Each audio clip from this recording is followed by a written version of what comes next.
Hello बच्चों, स्वागत है आप सभी का हमारे यूट्यूब चैनल पर। मैं आप लोगों को करवाने वाला हूँ एनसीईआरटी की जो फिज़िक्स है उनके न्यूमेरिकल। ठीक है, जो एनसीईआरटी की फ़िज़िक्स है उनके न्यूमेरिकल करने वाले हैं। शुरुआत कर रहे हैं +2 से और इसके बाद में +1 के न्यूमेरिकल जो वो साथ के साथ मैं आपको करवाता रहूँगा। ठीक है, तो देखिए फर्स्ट क्वेश्चन देखते हैं एनसीईआरटी का।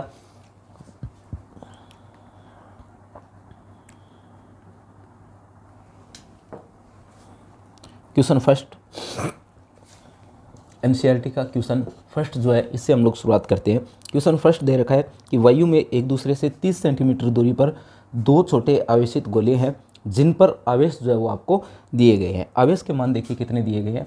Q1 जो है वो दिया गया है आपको 2 गुणा 10⁻⁻7 और Q2 जो है वो आपको दिया गया है 3 गुणा 10⁻⁻7। ठीक है, दोनों कुलाम में दिए गए हैं और दोनों के मध्य जो दूरी है वो दी गई है 30 सेंटीमीटर। ठीक है, 30 सेंटीमीटर दोनों के बीच में दूरी दी गई है। आपसे पूछा गया है कि इन दोनों के बीच में कितना बल लगता है, यानी दोनों के बीच में लगने वाले बल का मान आपसे पूछा है। आवेश Q1, Q2 और R ये चार्ज है और ये जो है इन दोनों के बीच में डिस्टेंस है। इस प्रकार के न्यूमेरिकल में सबसे पहले हम लोग क्या करते हैं, जब बल पूछा जाता है तो कूलॉम का नियम जो है वो काम में लेते हैं। कूलॉम के नियम के अकॉर्डिंग F इक्वल होता है K Q1 Q2 बटा R स्क्वायर के। यहाँ K जो है वो एक नियतांक है, इसका मान जो है 1/4 पाई एप्सिलॉन 0 के बराबर होता है, जो किसके इक्वल होता है 9 गुणा 10⁻9 के इक्वल आता है। ठीक है, एप्सिलॉन 0 जो है वो निर्वात की विद्युतशीलता है। देखिए F इक्वल देखिए आपके पास में क्या बनेगा, F इक्वल बनेगा 9 गुणा 10⁻9 और 2 गुणा 10⁻⁻7 3 गुणा 10⁻⁻7। ठीक है, अपॉन में R स्क्वायर। R की वैल्यू आपको 30 दी है पर सेंटीमीटर में दी गई है, इसे किस में चेंज करनी पड़ेगी, मीटर में। तो आपको क्या करना पड़ेगा, 10⁻⁻2 से मल्टीप्लाई करना पड़ेगा। इसी प्रकार से इसे भी हम लोगों को 10⁻⁻2 से मल्टीप्लाई करना पड़ेगा। R स्क्वायर है तो 2 बार लिख दिया। सोल्व करते हैं, इन्हें काटते हैं। सबसे पहले ये कटेगा, ये 4 है, ये 7 है, तो 10⁻3 जो है वो यहाँ पर बच जाएगा। इन्हें काटें, ये 7 और 3 10 है और ये आपके पास में 9 है, तो ये आपके पास में बच जाएगा 10⁻1। ठीक है, इसे 3 गुणा 10 लिख सकते हैं, 3 गुणा 10 लिख सकते हैं। ये ऊपर जाएगा तो आपके पास में सिर्फ कितना बचेगा 10⁻1। 2 ये हो जाएगी तो टोटल कितनी हो जाएगी -3। 10⁻1 10⁻1 10⁻2 ऊपर लेकर के गए, 2 ये आ जाएगी, एक पहले से है तो 10⁻3। ठीक है, अब इसे काटेंगे, 3 को 3 से मल्टीप्लाई करेंगे, 9 आएगा। तो F इक्वल कितना आ जाएगा 3 दूनी 6 गुणा 10⁻3 न्यूटन। ठीक है, ये जो है दोनों आवेशों के मध्य लगने वाले बल का मान आ जाता है। ठीक है, इसके बाद में देखते हैं हम लोग क्वेश्चन सेकंड देखिए।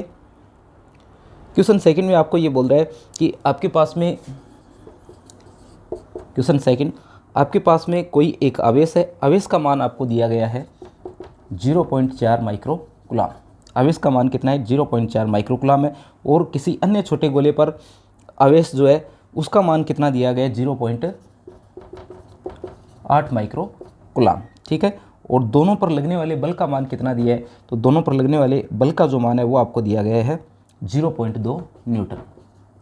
0.2 न्यूटन दिया है। ठीक है, आपसे पूछा क्या गया, 2 पार्ट में क्वेश्चन पूछा गया। एक में पूछा गया दोनों गोलों के बीच की दूरी R की वैल्यू, और दूसरे में पूछा गया कि दूसरे गोले पर पहले गोले के कारण कितना बल लगता है। ठीक है, तो देखिए दूसरे गोले पर पहले गोले के कारण कितना बल लगेगा, यही लगेगा सेमी, क्योंकि न्यूटन का जो क्रिया प्रतिक्रिया का नियम है उसका पालन करता है कौन, कूलॉम का नियम। अब जब कूलॉम का नियम इसका पालन करता है तो पहला जो दूसरे पर बल लगाएगा और दूसरा जो पहले पर बल लगाएगा वो क्या लगाएगा, बिल्कुल बराबर लगाएगा, पर साथ में क्या आएगा, माइनस आएगा। ठीक है, दिशा जो है उसकी क्या होगी, विपरीत होगी। तो सेकंड पार्ट सीधा सॉल्व हो जाता है। फर्स्ट पार्ट के लिए आपको वही कूलॉम का नियम लगाना पड़ेगा, F equal K Q1 Q2 बटा R स्क्वायर। आज जो है आपको F की वैल्यू दी गई है, कितनी दी गई है 0.2 दी गई है। K की वैल्यू आप लोग जानते हो, इस न्यूमेरिकल में मैंने आपको बताया था K की वैल्यू कितनी होती है 9 गुणा 10⁻9।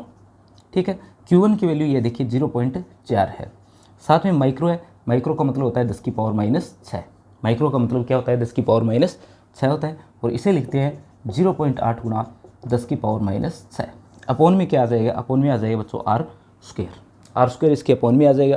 काटते हैं इसे काटेंगे, ये 2 से कट जाएगा। ठीक है, डबल है तो 2 से ये जो है वो कट जाएगा। अब देखिए इन्हें सोल्व करते हैं, ये पावर 9 है और ये 6 और 6 कितनी है 12 है, तो ये आपके पास में बचेगी पावर 3।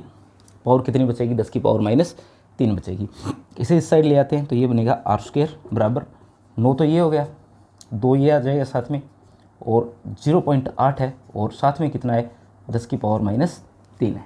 ठीक है, इसे यहाँ से हटाएंगे तो भाग में 10 आएगा, और इसे यहाँ से हटाएंगे तो ऊपर जो है पावर 3 की जगह कितनी हो जाएगी 4 हो जाएगी। ठीक है, 10 की पावर कितनी हो जाएगी 4 हो जाएगी। अब आपके पास में ये जो संख्या है वो बच गई। आपको r लिखना है तो इसका क्या करना पड़ेगा, अंडरूट करना पड़ेगा। 9 गुणा 2 गुणा 8 गुणा 10 की पावर माइनस 4, इसका आपको क्या करना पड़ेगा, अंडरूट करना पड़ेगा। तो ये आएगा 3, और इसका करेंगे 8 दूनी 16, तो ये क्या आएगा 4, और ये आ जाएगा 10 की पावर माइनस 4। ठीक है, 4 की जगह कितना आ जाएगा 2 आ जाएगा।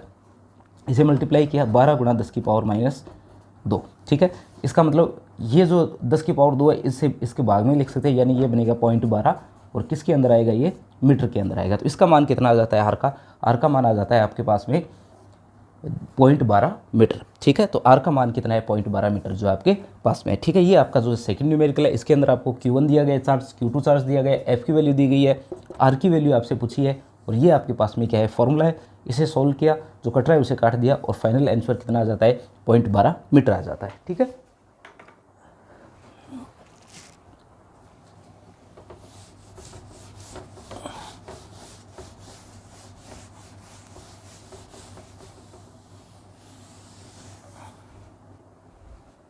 नेक्स्ट देखिए क्वेश्चन थर्ड की बात कर लेते हैं।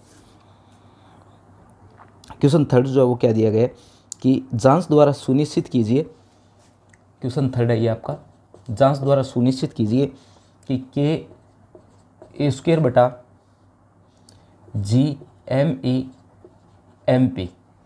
जो वो क्या है विमाहीन है।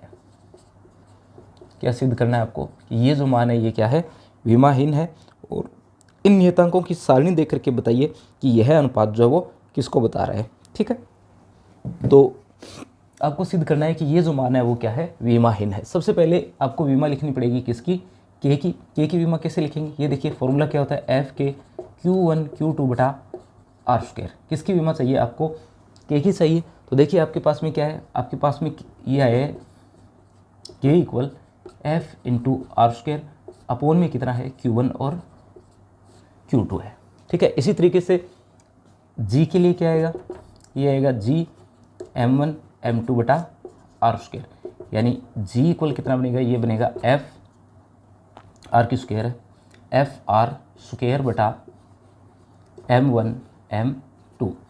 इसकी जगह जो है वो इलेक्ट्रॉन दे रखा है, और इसकी जगह क्या दे रखा है प्रोटॉन दे रखा है। ठीक है, तो आपको क्या करना पड़ेगा, सबसे पहले K और G जो है इनकी विमाएँ ज्ञात करनी पड़ेगी। इनकी विमा या तो आप लोग सीधी याद रखो या फिर निकाल सकते हो। जैसे बल की विमा कितनी होती है M1 L1 T-2 होती है, और साथ में R है तो इसकी L की पावर 2 होती है, और अपोन में ये क्या लिखा है आवेश लिखा है। आप जानते हो I इक्वल क्या होता है Q बटा T होता है, तो Q इक्वल क्या होता है I इंटू T होता है। धारा के लिए और समय के लिए लिखना है, समय के लिए T की पावर 1 है और धारा के लिए A1 है, तो इसकी विमा क्या आ जाती है T1 और A1 आ जाती है। दोनों की मल्टीप्लाई है तो ये क्या आएगा, ये आएगा T की स्क्वायर और A की स्क्वायर, T की स्क्वायर और A की स्क्वायर। इसे थोड़ा सोल्व कर लेते हैं तो देखिए ये क्या बनेगा, इन्हें थोड़ा सोल्व करने पर ये बन जाता है, ये सिर्फ K की इसकी बात कर रहे हैं हम लोग, साथ में F की R² की और Q1 और Q2 की, यानी इससे आपके पास में सिर्फ किसकी विमा मिलने वाली है K की विमा मिलने वाली है। फिर इस फॉर्मूले में रखेंगे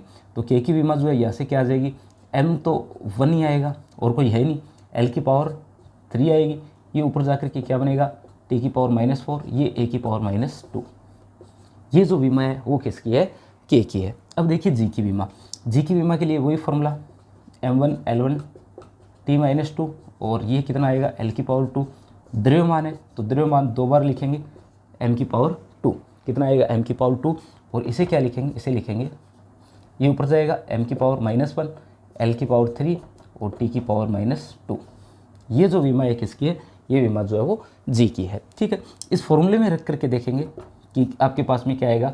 तो सबसे पहले देखिए K² की बात करें तो ये आपके पास में K है, ये क्या है K है।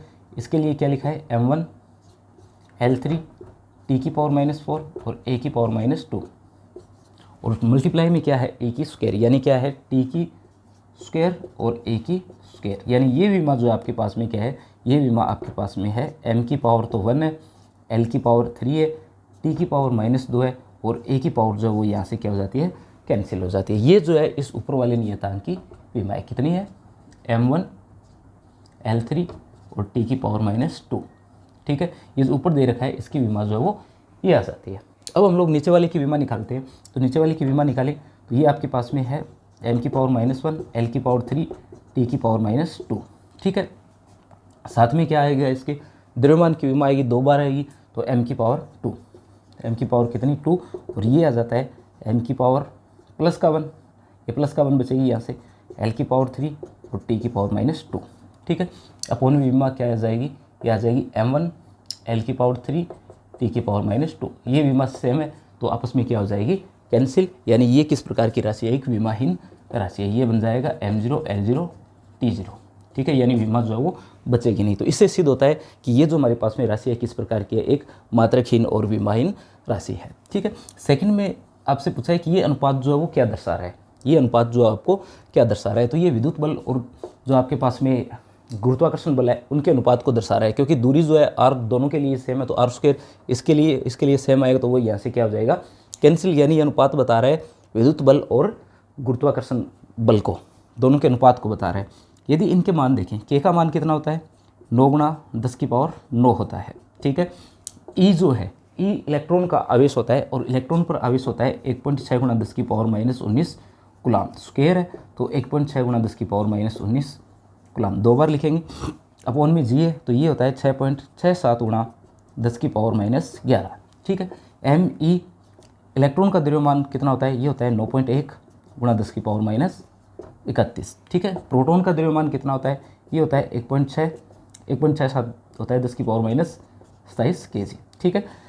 लगभग ये न्यूट्रॉन और प्रोटॉन जो है इनका सेम होता है, ठीक है। अब इन्हें सोल्व करें तो सबसे पहले 10 की पावर को सोल्व कर लेते हैं। ये 10 की पावर टोटल जोड़ें तो ये 10 की पावर आपके पास में कितनी बन जाएगी, ये बन जाएगी 7, 8 और 9, ठीक है। इन्हें जोड़ें, ये बनेगी 2, 3, 2, 5 और 1, 6, ये बनेगी -69, ठीक है। इन्हें देखें तो ये यहाँ से बचेगी पावर -10 और ये 10 की पावर -29, इन्हें काटें, ये बनती है 10 की पावर 40, ये ऊपर चला जाएगा तो कितनी बचेगी, 10 की पावर 40 जो आपके पास में बच जाएगा, ठीक है। यानी आपके पास में पावर कितनी बचेगी, आपके पास में पावर बचेगी 10 की पावर 40, तो आपके पास में पावर बचेगी 10 की पावर 40, तो ये 10 की पावर 40 आपके पास में यहाँ पर बच गई है। संख्याएं देखें तो ये 9 जो है लगभग इससे कैंसिल हो ही जाएगा, क्योंकि ये 9 है, ये 9.1 है, इसे काटें तो ये भी जो है इससे कैंसिल हो जाएगा। आपके पास में ऊपर बचने वाला है सिर्फ 1.6 और अपॉन में 6.67, इसे हटाएं, ऊपर 2 जीरो लगेगी, इसे हटाएं 1 जीरो लगेगी, ये कैंसिल होकर के ये बनता है 160 बटा कितना 667 और गुणा 10 की पावर 40, गुणा कितना है 10 की पावर 40 है, ठीक है। ये तो इससे कटने वाली है नहीं, तो इसे मैं 1600 लिख देता हूँ, 1600 और एक पावर कम कर देते हैं 10 की पावर 39, यानी इसकी एक पावर इसे दे देते हैं ताकि इसका भाग जो है इसमें चला जाए, ठीक है। इसका इसमें भाग दें तो 6 दूनी 12 और 6 3 18, 18 तो बड़ी हो जाती है, तो लगभग अगर इसे काटें तो ये लगभग 2 बार जो है इससे कैंसिल हो जाएगी, यानी ये लगभग कितना आ जाएगा, ये लगभग जो है आपके पास में आ जाएगा 2 × 10 की पावर 39। तो इससे आपका निष्कर्ष निकलता है कि जो विद्युत बल है वो जो आपके पास में गुरुत्वाकर्षण बल है उससे क्या है, ज़्यादा है, और कितना गुना ज़्यादा है, तो लगभग 10 की पावर 39 गुना जो है वो क्या है, ज़्यादा है, इससे दुगना ही है, तो लगभग 10 की पावर 39 गुना जो है वो मान क्या प्राप्त हो रहा है, आपको ज़्यादा प्राप्त हो रहा है, 2 × 10 की पावर 39 गुना जो है वो मान प्राप्त हो रहा है किसका, विद्युत बल का, किसकी तुलना में, गुरुत्वीय बल की तुलना में, ठीक है। तो ये आपका क्वेश्चन 3 था। नेक्स्ट देखिए, नेक्स्ट देखिए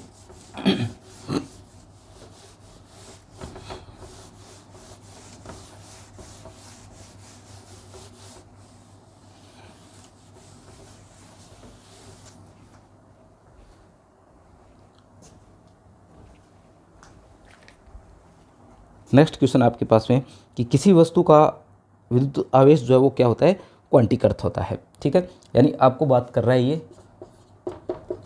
क्वांटीकरण की, और पूछ रहा है कि आवेश के क्वांटीकरण का क्या मतलब है, और सेकंड पार्ट में पूछ रहा है कि स्थूल अथवा बड़े पैमाने पर विद्युत आवेश जो है विद्युत आवेश से व्यवहार करते समय विद्युत आवेश के क्वांटीकरण की उपेक्षा कैसे कर सकते हैं। यानी इसमें आपको पूछ रहा है कि आवेश के क्वांटीकरण से क्या मतलब है, और दूसरा पूछ रहा है स्थूल आवेश वितरण के बारे में। ठीक, तो आवेश के क्वांटीकरण का मतलब है कि आवेश का विनिमय जो है वो किस रूप में नहीं होता, सतत रूप में नहीं होता। आवेश का विनिमय किस रूप में होता है, तो आवेश का विनिमय जो है वो विविक्त रूप में होता है, यानी टुकड़ों के रूप में होता है, छोटे बड़े टुकड़ों के रूप में। और वो जो टुकड़ा होता है, वो छोटे से छोटा जो टुकड़ा होता है, उसे किस नाम से जानते हैं, आवेश के क्वांटा के नाम से जानते हैं। यानी आवेश का वितरण जो है वो एक निश्चित संख्या का सदैव क्या है, पूर्ण गुणज होता है। जैसे आवेश क्यू है, ये एक निश्चित संख्या का सदैव क्या होगा, पूर्ण गुणज होगा। जैसे एन की वैल्यू 1 2 3 4, और इस न्यूनतम मान को, आवेश के न्यूनतम संभव मान को क्या कहते हैं, आवेश का क्वांटा कहते हैं, और इसका मान होता है 1.6 × 10⁻19 कूलम। ठीक है, ये मतलब है आवेश के क्वांटीकरण का। फिर सेकंड पार्ट में ये बोल रहे हैं कि जो स्थूल वितरण होता है उसके अंदर हम आवेश के क्वांटीकरण की उपेक्षा करते हैं, यानी हम लोग मान लेते हैं कि वहाँ पर आवेश का वितरण जो है वो किस प्रकार से हो रहा है, सतत प्रकार से हो रहा है। ऐसा इसलिए मानते हैं क्योंकि जब स्थूल वितरण की बात आती है तो ये क्वांटा जो है वो काफ़ी छोटा होता है। यदि 1 कूलम आवेश की बात करें तो 1 कूलम आवेश जो है इसकी तुलना में बहुत ज़्यादा बड़ा है। 1 कूलम क्या, अगर माइक्रो कूलम या नैनो कूलम की भी बात करें तो माइक्रो कूलम भी क्या होता है, 10⁻⁻6 कूलम होता है। तो इसकी तुलना में भी ये मान जो है वो क्या है, काफ़ी छोटा है, लगभग 10⁻13 गुना जो है ये मान जो है वो क्या है, इससे ज़्यादा है। तो जब आवेश के बड़े वितरण की बात आती है तो हम लोग क्या कर देते हैं, इसकी उपेक्षा कर देते हैं। इसीलिए आप लोगों ने सतत आवेश वितरण पढ़ा होगा, जैसे लैम्डा के बारे में पढ़ा है, सिग्मा के बारे में पढ़ा है, और रो के बारे में पढ़ा है। इसके अंदर आप रेखीय आवेश घनत्व, पृष्ठ आवेश घनत्व और आयतन आवेश घनत्व के नाम से आप लोग इसे जानते हो। ठीक है, ये 2 क्वेश्चन जो आपको दिए गए थे। अगला क्वेश्चन देखिए,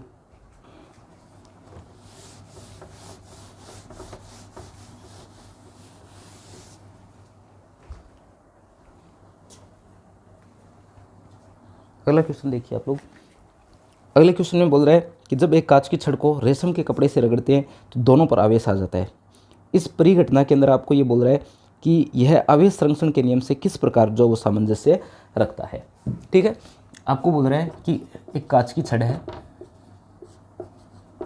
और इसको रगड़ना है किससे, रेशम के कपड़े से, रेशम के कपड़े से या रेशम के टुकड़े से आपको रगड़ना है। तो आप लोगों ने पढ़ा है एनसीईआरटी की बुक में कि जो कांच की छड़ होती है इसको जब रेशम के कपड़े से रगड़ते हैं तो कांच की छड़ पर प्लस आवेश आता है और इस पर जो है वो माइनस आवेश आता है। ठीक है, इसका मतलब ये हुआ कि जब कांच की छड़ को रेशम के कपड़े से रगड़ा जाता है तो कांच की छड़ को रेशम के कपड़े से रगड़ने पर कांच की छड़ जो वो इलेक्ट्रॉन क्या करती है, त्याग देती है, यानी इससे इलेक्ट्रॉन बाहर निकलते हैं और वो इलेक्ट्रॉन जो वो कौन ग्रहण करता है, वो रेशम का कपड़ा जो है वो इलेक्ट्रॉन ग्रहण करता है। यानी ये इलेक्ट्रॉन त्यागता है और ये इलेक्ट्रॉन क्या करता है, ग्रहण करता है।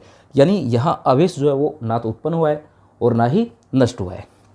आवेश का क्या हो रहा है, स्थानांतरण हो रहा है। इलेक्ट्रॉन जो है वो कांच की छड़ से किस में जा रही है, रेशम के कपड़े में जा रहे हैं, इसलिए इस पर पॉजिटिव और इस पर किस प्रकार का आवेश है, ऋणात्मक प्रकार का आवेश है। तो ये यहाँ पर आवेश संरक्षण का नियम जो है वो लागू रहता है। ठीक है, अगले क्वेश्चन की बात करें तो अगले क्वेश्चन में देखिए, अगले क्वेश्चन में देखिए आपको क्या दिया है। अगला क्वेश्चन आता है क्वेश्चन नंबर 6। क्वेश्चन नंबर 6 में आपको बोल रहा है कि आपके पास में 4 आवेश है और ये किसी वर्ग के किनारों पर स्थित है। वर्ग की भुजा 10 सेंटीमीटर है और एक आवेश जो है वो केंद्र पर रखा गया है। इस प्रकार से ये बात कर रहा है कि इस प्रकार से आपके पास में एक वर्ग है, इसके 4 किनारे हैं।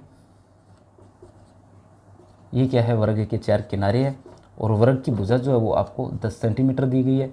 ये वर्ग का केंद्र है और केंद्र पर जो है वो 1 माइक्रोकूलम का आवेश रखा गया है। और क्यू ए जो है इसकी वैल्यू 2 माइक्रोकूलम दी है और इसकी वैल्यू जो है वो -5 माइक्रोकूलम दी है। सी की जो वैल्यू है वो आपको क्या दी है, 2 माइक्रोकूलम दी है और इसकी वैल्यू जो है वो 5 माइक्रोकूलम दी है। ठीक है, और भुजा जो 10 सेंटीमीटर है और केंद्र पर जो आवेश रखा गया है वो कितने का रखा गया है, 1 माइक्रोकूलम का रखा गया है। ठीक है, आपको ये बोल रहा है कि आप लोग ज्ञात कीजिए कि जो केंद्र पर आवेश रखा है इस पर कितना बल जो वो लग रहा है। ठीक है, तो देखिए इसे इससे मिला देते हैं और इसे भी इससे मिला देते हैं। तो सबसे पहले आपको ज़रूरत पड़ेगी इन दूरियों की।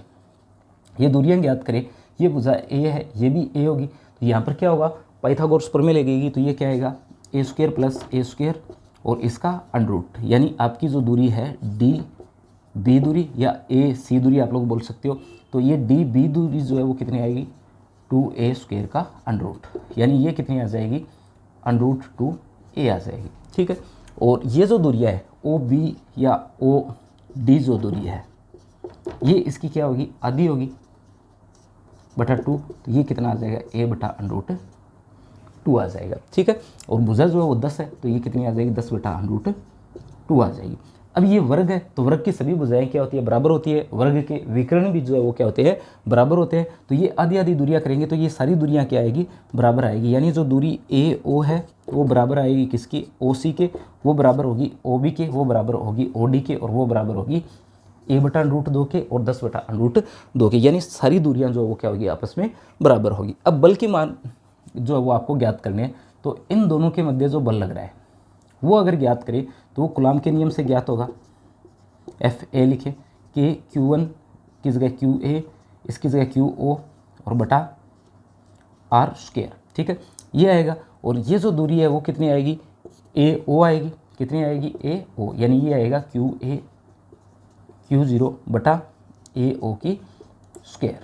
ठीक है, ये जो है वो मान आने वाला है। अब देखिए सारे फॉर्मूले जो लिखेंगे उनमें ये दूरियां जो है वो क्या आएगी, बराबर आएगी। ये आवेश सभी में कॉमन आएगा और ये भी जो है वो सभी के लिए सेम आएगा। बदलेगा सिर्फ ये मान QA QB QC QD, बाकी सारे बल जो है वो क्या आएंगे, बराबर आएंगे।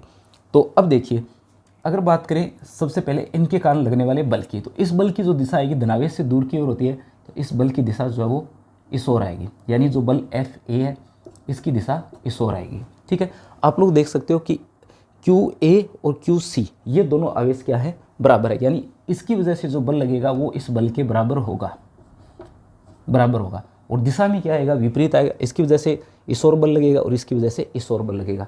तो दोनों बल जो है वो आपस में बराबर है परिमाण में, और दिशा क्या है, विपरीत है।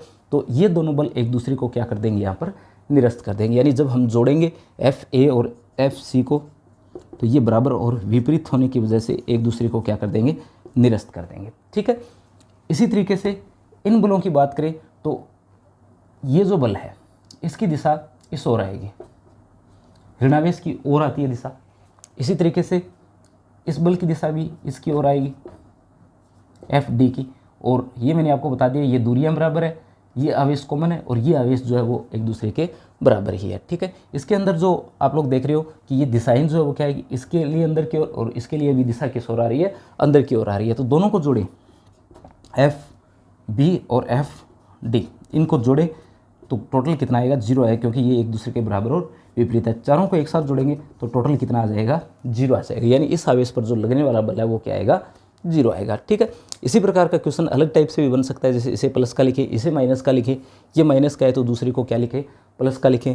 ये बल जो है बराबर ना हो, ये जो आवेश जो है वो बराबर ना हो, तब जो है इस पर कितना बल लगेगा। ठीक है, ये किसी किनारे पर स्थित हो तब कितना बल लगेगा, वो जब हम लोग प्रैक्टिस शीट करेंगे तो उसके अंदर मैं आपको बताऊंगा कि उस प्रकार की कंडीशन में क्या होगा जब ये बल जो है वो अलग अलग परिमाण के, एक प्लस का हो, एक माइनस का हो, या फिर किसी और ही मान हो, जैसे 6 7 8 दे रखा हो, इसका 2 3 4 दे रखा हो, तो उस टाइम जो है वो किस प्रकार से इसका मान ज्ञात करेंगे। ठीक है, नेक्स्ट क्वेश्चन की ओर चलते हैं।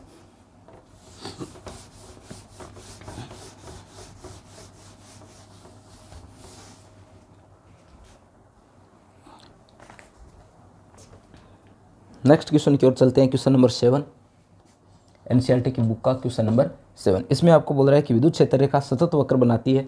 यानी किस प्रकार का वक्र बनाती है, सतत वक्र बनाती है। सेकंड में बोल रहा है आपको कि दो विद्युत क्षेत्र रेखाएं आपस में काटती नहीं है। ठीक है, ये आपका क्वेश्चन नंबर 7 है। तो देखिए इसमें क्या बोल रहा है कि आपको बताना है विद्युत क्षेत्र रेखाएं जो है वो सतत वक्र का निर्माण करती है और दो विद्युत क्षेत्र रेखाएं आपस में काटती नहीं है। फर्स्ट इसे देखिए, विद्युत क्षेत्र रेखाएं जो होती है वो होती क्या है। तो विद्युत क्षेत्र रेखाओं की परिभाषा में आपने पढ़ा होगा कि विद्युत क्षेत्र रेखाएं क्या होती है, विद्युत क्षेत्र में खींचा गया एक काल्पनिक वक्र होते हैं जिसके अनुदिश स्वतंत्र एकांक धनावेश जो है वो गति करता है। यानी विद्युत क्षेत्र रेखाओं का मतलब ये होता है कि जिस वक्र के अनुदिश ये आपका स्वतंत्र एकांक धनावेश गति कर रहा है वो वक्र ही क्या होता है, विद्युत क्षेत्र रेखा होती है। यानी इसके गति का जो पथ है, इस पथ को हम लोग किस नाम से जानते हैं, विद्युत क्षेत्र रेखा के नाम से जानते हैं। अब ये ए से लेकर के बी तक जाएगा, ये लगातार जाएगा ऐसे। ठीक है, ऐसे तो ही नहीं सकता कि यहाँ तक आवेश गया फिर गायब हो गया, फिर यहाँ पहुँचा, फिर गायब हो गया, फिर यहाँ पहुँचा। तो ऐसे तो ही नहीं सकता कि बीच बीच में गायब होता रहे और यहाँ तक पहुँचे। धनावेश का पथ है तो धनावेश तो लगातार ही ए से कहाँ तक पहुंचेगा, बी तक पहुंचेगा। इसलिए विद्युत क्षेत्र रेखा जो है वो क्या करती है, एक सतत वक्र का यानी कंटिन्यूस वक्र का, जो बीच में से कहीं टूटता नहीं है, उस वक्र का क्या करती है, निर्माण करती है। सेकंड बोल रहा है कि दो विद्युत क्षेत्र रेखाएं जो है वो आपस में कभी नहीं काटती है। क्यों नहीं काटती है, क्योंकि अगर ये काटेगी तो इनके कटान बिंदु पर हम लोग स्पर्श रेखा खींचेंगे, क्योंकि विद्युत क्षेत्र रेखा के किसी बिंदु पर खींची गई स्पर्श रेखा विद्युत क्षेत्र की दिशा को व्यक्त करती है। यहाँ खींचे तो ये विद्युत क्षेत्र रेखा जो है वो विद्युत क्षेत्र की दिशा को दर्शाएगी, ये भी विद्युत क्षेत्र रेखा जो है वो विद्युत क्षेत्र की दिशा को दर्शाएगी। तो एक ही बिंदु पर विद्युत क्षेत्र की दिशाएं जो है वो क्या होगी, दो होगी। और ये क्या है, असंभव है, क्योंकि एक पॉइंट पर विद्युत क्षेत्र की एक ही दिशा संभव है, एक ही पॉइंट पर विद्युत क्षेत्र की जो है दो दिशाएं जो वो संभव नहीं है। इसलिए दो विद्युत क्षेत्र रेखाएं जो आपस में कभी नहीं काट सकती। ठीक है, तो दो विद्युत क्षेत्र रेखाएं जो है वो एक दूसरे को कभी नहीं काटती। इसके साथ साथ आप लोग ध्यान रखोगे कि विद्युत क्षेत्र रेखाएं जो है वो बंद वक्र का निर्माण नहीं करती है। विद्युत क्षेत्र रेखाएं जो वो क्या नहीं करती है, बंद वक्र का निर्माण नहीं करती है, खुले वक्र का जो निर्माण करती है। प्लस से हमेशा बाहर निकलती है और माइनस में क्या करती है, प्रवेश करती है। धनावेश से चल करके कहाँ तक पहुँचती है, ऋणावेश पर जा करके समाप्त हो जाती है। ये जो है विद्युत क्षेत्र रेखाओं के कुछ गुण होते हैं। एक ये मैंने आपको बता दिया कि विद्युत क्षेत्र रेखा के किसी बिंदु पर खींची गई स्पर्श रेखा जो है विद्युत क्षेत्र की दिशा को व्यक्त करती है। ठीक है, नेक्स्ट क्वेश्चन देखिए, एनसीईआरटी का क्वेश्चन नंबर 9, एनसीईआरटी की बुक का क्वेश्चन नंबर 8। ठीक है, 8 9 नहीं है, क्वेश्चन नंबर 8। ठीक है, ये देखिए क्या दे रखा है, इसमें दे रखा है कि आपके पास में दो आवेश है, ए क्यू ए है। इसका परिमाण देखिए कितना दे रखा है, 3 माइक्रोकुलाम। ए क्यू बी है और इसका परिमाण दे रखा है -3 माइक्रोकुलाम। ठीक है, और दोनों के बीच में जो दूरियां दे रखी है वो दे रखी है 20 सेंटीमीटर।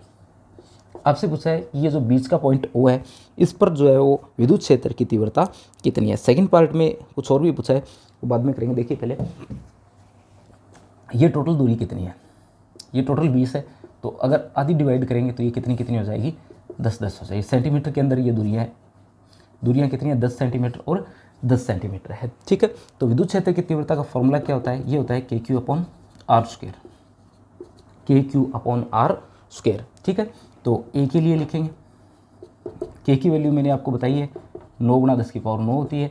क्यू ए की वैल्यू जो है वो कितनी है, 3 माइक्रोकुलाम है, तो 3 × 10⁻⁻⁻है। दूरी जो है वो यहाँ तक कितनी है, 10 सेंटीमीटर है, इसे लिखेंगे 10 × 10⁻²। ठीक है, ये दूरियाँ लिख देंगे।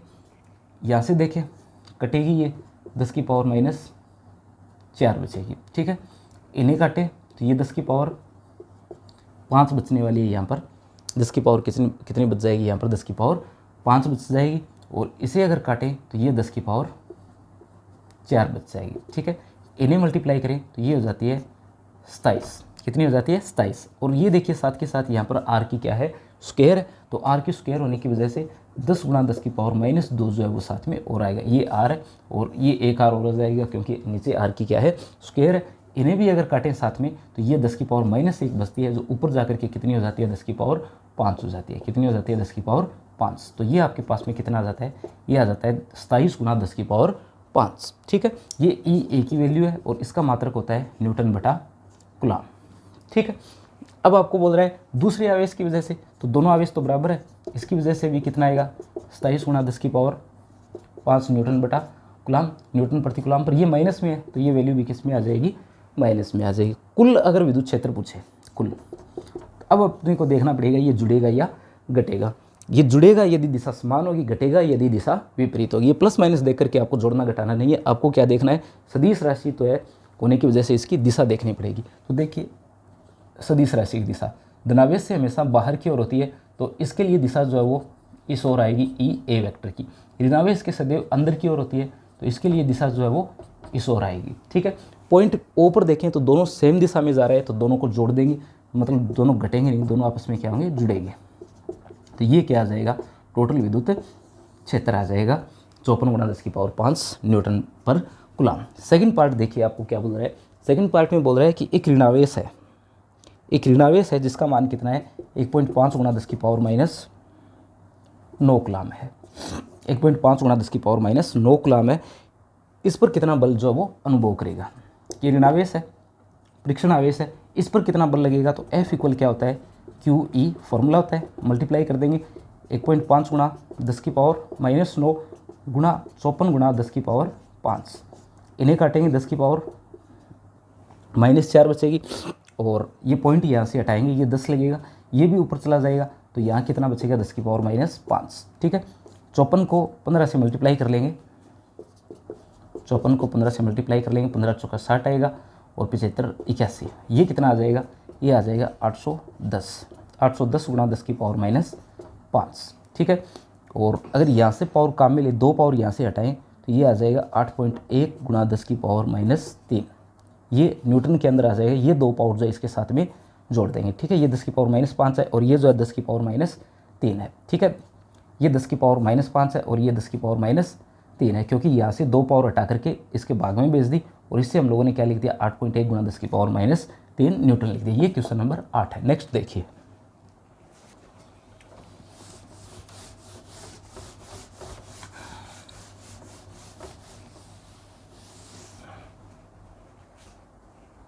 नेक्स्ट क्वेश्चन देखिए, आपके पास में क्वेश्चन नंबर 9 आता है। क्वेश्चन नंबर 9 में देखिए आपको क्या बोल रहा है। क्वेश्चन नंबर 9 में बोल रहा है कि 2 आवेश है, मान कितने, ये है 2.5 गुणा 10 की पावर -7। ठीक है, ये क्यू ए का मान जो आपको दिया गया है, दूसरा मान दिया गया है क्यू बी का, माइनस का 2.5 गुणा 10 की पावर -7 कूलाम, और दोनों आवेशों के लिए दूरियां सीधी न दे करके इसने बोल रखा है कि 2 बिंदु है जिनके निर्देशांक दे रखे हैं 0 0 -15, और दूसरा कितना दे रखा है 0 0 प्लस का 15।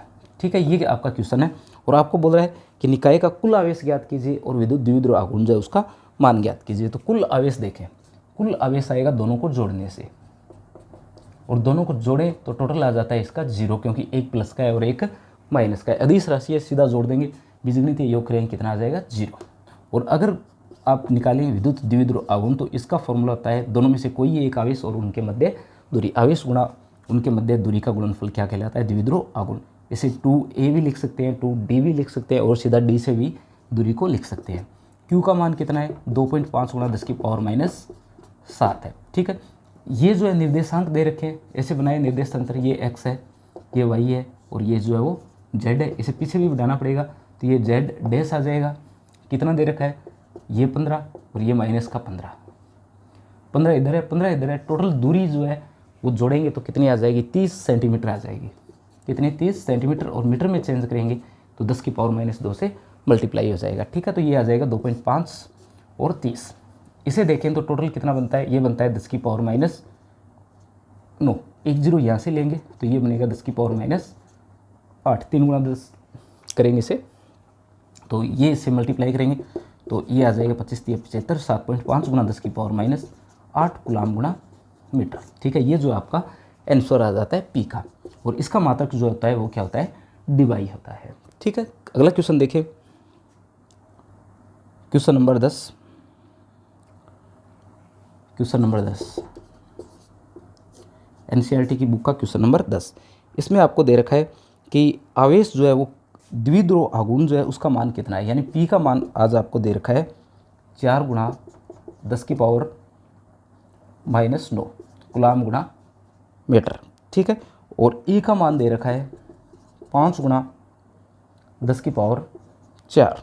ठीक है, न्यूटन बटा कूलाम, और कोण जो है वो दे रखा है विद्युत क्षेत्र से कितना डिग्री का बना रहा है, 30 डिग्री का। आपसे पूछ रहा है कि आप लोग ज्ञात कीजिए बल आघूर्ण का मान, टो का मान जो आपसे पूछा है। तो टो का फॉर्मूला क्या होता है, टो का फॉर्मूला होता है PE sin थीटा। पी का मान लिखें, ये आएगा 4 गुणा 10 की पावर -9, ई का लिखें 5 गुणा 10 की पावर 4, साइन 30 का लिखें तो ये साइन 30 बनता है, और साइन 30 का मान कितना होता है, 1/2, 1/2। इसे काटें तो इसे काटोगे ये बचेगा 10 की पावर -5, ये इससे भी कट जाएगा 2 से, और इन्हें मल्टीप्लाई करेंगे तो ये आएगा 10 गुणा 10 की पावर -5, यानी 10 की पावर -4 न्यूटन गुणा मीटर। ये जो है आपके पास में टो का मान जो है वो आ जाएगा। ठीक है, ये जो आपके पास में टो का मान आ जाएगा, टो इक्वल 10 की पावर -4 न्यूटन गुणा मीटर। तो ये कुछ न्यूमेरिकल मैंने आपको बताए हैं एनसीईआरटी की बुक से चैप्टर फर्स्ट के। बचे हुए न्यूमेरिकल जो नेक्स्ट पार्ट में करेंगे। एक बार सभी न्यूमेरिकल करवाने के बाद में फिर से मैं एग्जाम्पल शुरू करूँगा, उसके बाद में इन्हीं क्वेश्चन पर आधारित कुछ क्वेश्चन जो है वो और हम लोग करने वाले हैं। ठीक है, अगर आपने हमारे चैनल को सब्सक्राइब नहीं किया है तो सब्सक्राइब कर दीजिए और अपने फ्रेंड्स के साथ में शेयर कर दीजिए। ये वीडियो देखने के लिए धन्यवाद।